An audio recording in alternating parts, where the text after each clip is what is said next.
Gaur aurkeztu dute Donostiako Zinemaldiaren 57. edizioa, Donostiako Akuariumean. Mikel Oraziregi, ekitaldiko zuzendariaren hitzetan, aniztasuna izango da aurtengo Zinemaldiaren gakoa. Guztira 550 film izango dira ikusgai, horietatik 27 estreinakoz. 17 film lehiatuko dira sail ofizialean. Aton Egoian zuzendari kanadarrak zabalduko du lehiaketa, Chloe izeneko filmarekin, irailaren 18an. Zinemaldiak aukera guztiak hartzen ditu barruan. Inaugurazioko filmak, Chloe, fikzioaren eta errealitatearen arteko jokoari emango dio hasiera.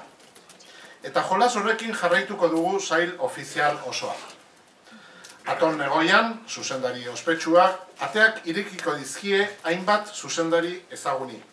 Besteak beste, François Ozon, Bruno Dumont, Juan José Campanella, Fernando Trueba, Jon Sohil, Javier Rebollo, Isaki Lacuesta, Cristóforo Noré, Rodrigo García eta beste askori.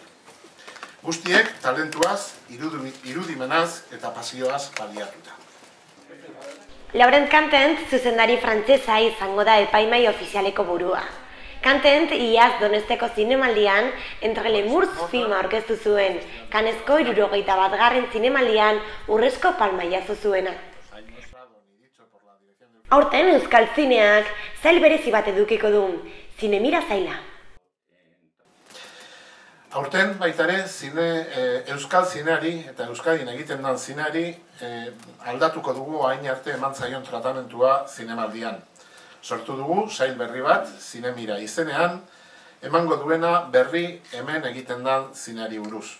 Hemen edo hemengo zuzendariak egiten duten zineari buruz.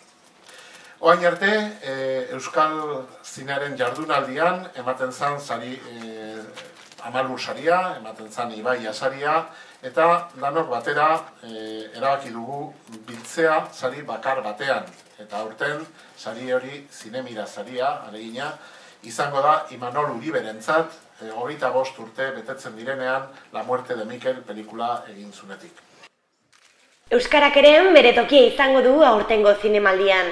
Hainbat filme euskaraz azpititulatuko dituzte, eta euskaraz ekoitzitako 4 filme aurkeztuko dituzte.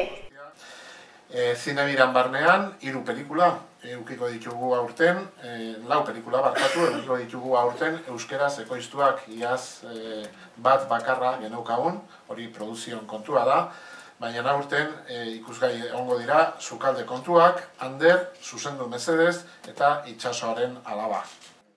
Aurten ere ez dira izarrak faltako. Quentin Tarantino zinegilea eta Brad Pitt aktorea Inglourious Basterds filma aurkeztuko dute. Donostiko Zinemaldiko 57. edizioa irailaren 18tik 26 bitartean ospatuko da. Hilaren 13an jarriko dituzte sarrerak salgai.